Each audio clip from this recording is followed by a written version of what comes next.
Hey, this is Notser, and this is the Tier 8 German battleship Tirpitz. It has 8 main guns, 28 secondary guns, 72 AA guns, 8 torpedoes, a top speed of 30.5 knots, total health 39,300. For my modules, reduce crit chance on main battery, increase main battery accuracy, reduce flood and fire chance, faster rudder shift. For my commander, situation awareness, faster turret traverse, lower cooldown on damage control, superintendent, and last stand. We are on the map north, and this is ranked battle play. The Tirpitz, of course, is a solid choice for ranked battle. It is very strong. I see it a lot. And we take fire from either an enemy Colorado or the enemy North Carolina HE.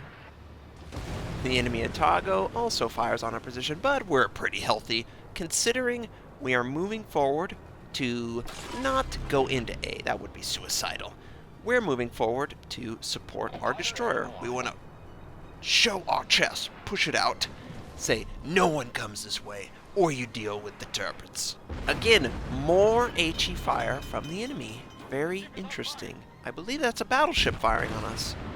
We're going to use damage control because I don't want to burn. It's still pretty early. It's a premium damage control, so it'll be up relatively shortly. Usually in ranked battle, teams focus on one point and they force the enemy to capture the other point, engage each other, and eventually a destroyer will go and try and capture the other point. But the enemy's playing so passively, why not try and capture both? We have a Sims, and I believe this is the same guy who was in an earlier video in a Sims. He's not AFK this time, so it's going to work in our favor. The game also has aircraft carriers. I told you! North American have aircraft carriers that queue up and we play with them. Not all the time, but in a block of 2 to 3 hours, it was an aircraft carrier every single game. So yeah, they're pretty strong. Most of the time, a player will only queue up in an aircraft carrier when they feel like they will completely dominate you. So don't underestimate them in ranked. Don't do it at all. The friendly Sims uses smoke, firing on the enemy. I believe he's visible. Hopefully he will stay and capture B before he leaves. Don't leave the point! Really? Really? You would think in ranked play, everyone would understand that the objective is the king. It forces the enemy to react to whatever you're trying to do. And now, we don't have advantage on B. That would have put a lot of pressure. And oh boy, we get a Citadel penetration, by the way. It looks like he wants to try and recapture it, though. But we might not get the opportunity. There's an enemy Mayhan that's headed straight for B. The enemy Otago could theoretically fire on my position, fire on whatever. I am not confident in the ability for this destroyer to capture B after what happened just 20 seconds ago. So we fire again on the enemy Otago, who is showing a lot of his side. It's a far shot, but we can land it. We only get one round, and here comes the enemy destroyer. Oh boy, yep. He's preventing our capture. He pops smoke, and I believe he's going to try and come to a complete stop in the capture point. We need to send out torpedoes. We need to force him out, but apparently he's not coming to a complete stop. And the friendly Sims takes fire. We're trying to kill the Otago. We don't want him to escape. This is a super far shot. And we take him out with another Citadel. 11,000 points of damage and first blood. The enemy Mayhan has actually left B, so the Sims can continue to capture it conveniently. I don't know why he would leave B. Enemy Colorado fires on our position. Angling reduces the amount of damage we take. We fire on his position. He's showing a side. Perfect broadside. We do 7k worth of damage with only the back guns. I'm satisfied with that amount of damage. Finally, we capture B. We should have had B for over 2 minutes now. Enemy torpedoes, though, probably from the Benson. It's a widespread, so it's ineffective at range. And they actually don't even reach us, so don't even really have to worry about it. We do show our side a little bit more than I'd like. The Colorado capitalizes on it. Good job, Colorado. We fire on the enemy Colorado, and we get a Citadel penetration. 25,000 points of damage. More torpedoes are in the water. And that really helped our team. We've got a Colorado also at B. He can fire on the enemy Colorado, and I suspect that this Colorado is going to die shortly. I'm going to try and move forward and support my friendly Colorado in engaging the enemy Colorado. Enemy destroyer shows back up, and the aircraft carrier sends out a bunch of aircraft. We get a 5K on a Colorado moving away, so I'm really satisfied with the amount of damage we were able to do. Either the friendly Colorado is going to finish him off, or the fire. The friendly Colorado, though, is going to have to deal with aircraft, dropping torpedoes. The Colorado has fantastic AA, probably the best in the game, tier for tier. He lacks a lot of things, but AA is not one of them, so anytime he can have the pleasure of the enemy aircraft fly overhead, he's going to be happy, because he's going to get aircraft kills, and he's protecting teammates around him. The enemy Colorado actually burns down to a fire. Wasn't our fire, but, you know, it's whatever. It's good for the team. I really want our team to succeed, obviously. It's ranked play. It's all or nothing. Let's win this game. And we're going to move forward. We're going to go after this Mayhan. The Mayhan is harassing the friendly Colorado. And can the Colorado answer? Okay, the Colorado does okay damage. I believe that was a front gun. So a total of 6 guns land on the Mayhan, probably using AP.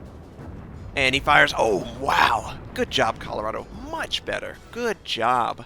So we're going to move forward. The Lexington is spotted, so we could engage him if we wanted to. There's also an enemy that just captured A and is hounding a friendly destroyer. I don't really care that much about aircraft carriers, I'm going to be completely honest, because they can't play the objective in a scenario like this one. They're really just trying to keep us spotted and help their teammates deal with us. Sometimes they can get a good attack run, but in the grand scheme of things, it really is destroyers, cruisers, and battleships that are going to play the objectives and could theoretically end your chance of victory. So, with that said, I'm going to head towards A, and I'm going to try and engage the enemy cruiser, who is engaging a friendly destroyer. While we're headed to A, we're of course going to fire on the enemy Lexington. Another aspect of this is the carrier can't fire on me. He is no threat to me at this precise moment. I'm not tanking any damage for an ally, so I really want to try and help my team as much as I can. I have a ton of health, and I should make use of it. The friendly Colorado, unfortunately, is destroyed by, I believe, fire from dive bombers. So now we're kind of in a position where we could theoretically lose 2 more ships. The friendly aircraft carrier is being hounded by an enemy destroyer. The enemy Otago, who captured A, just destroyed the destroyer that took forever to capture B, but eventually did. Enemy aircraft carrier is sending torpedoes towards my position.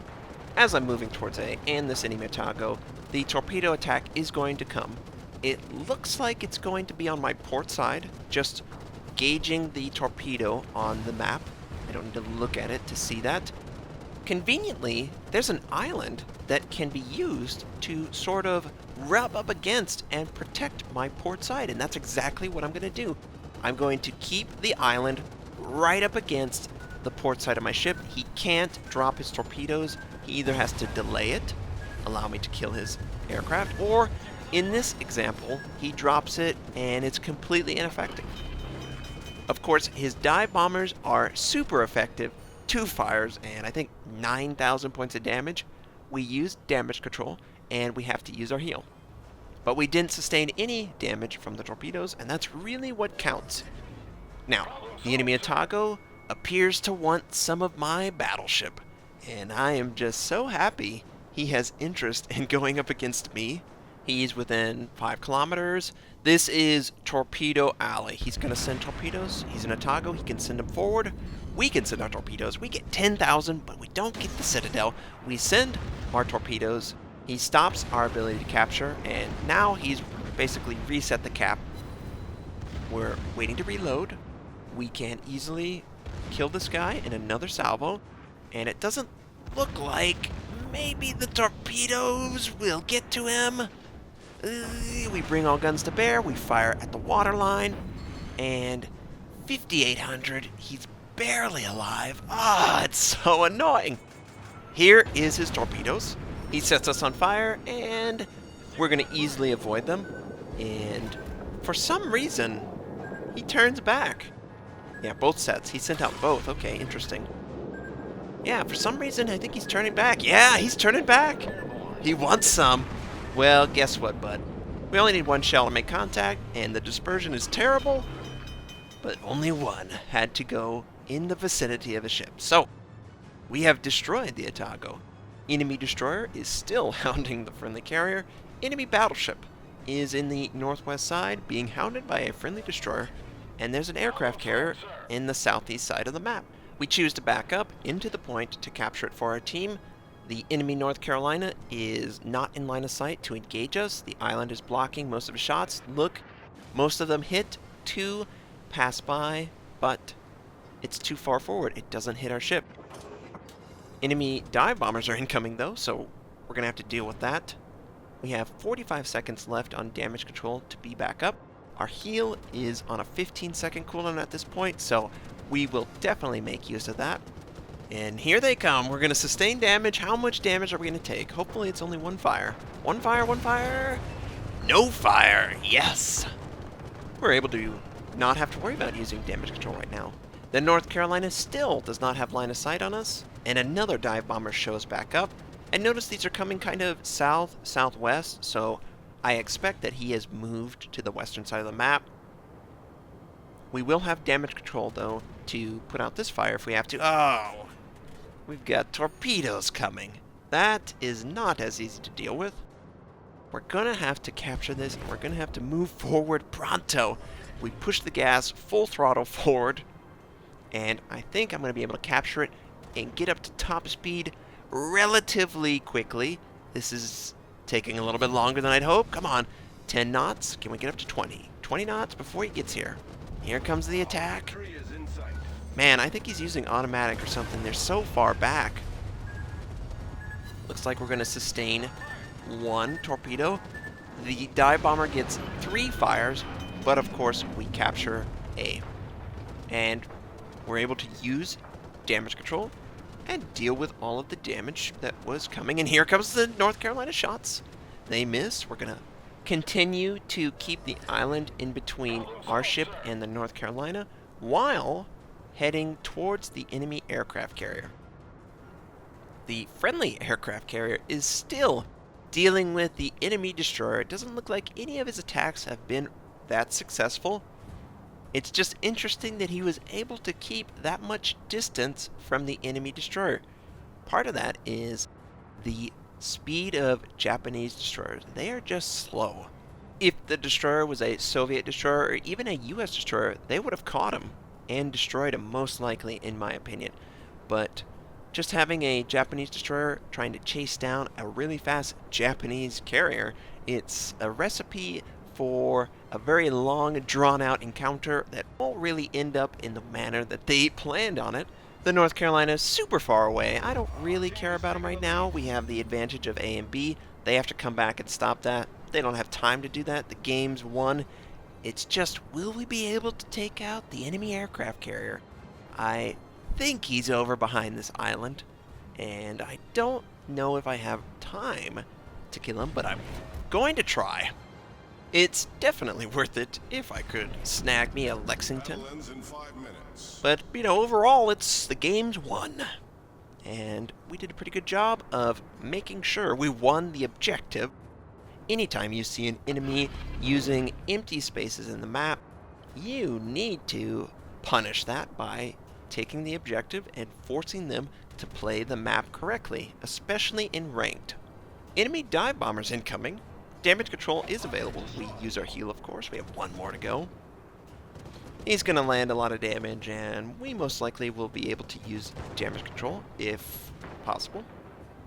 But for some reason, the dive bomber kind of resets an attack, doesn't actually drop. We do sustain a fire. And, yep, it's going to just tick over. There's not enough time. We never saw the aircraft carrier, unfortunately.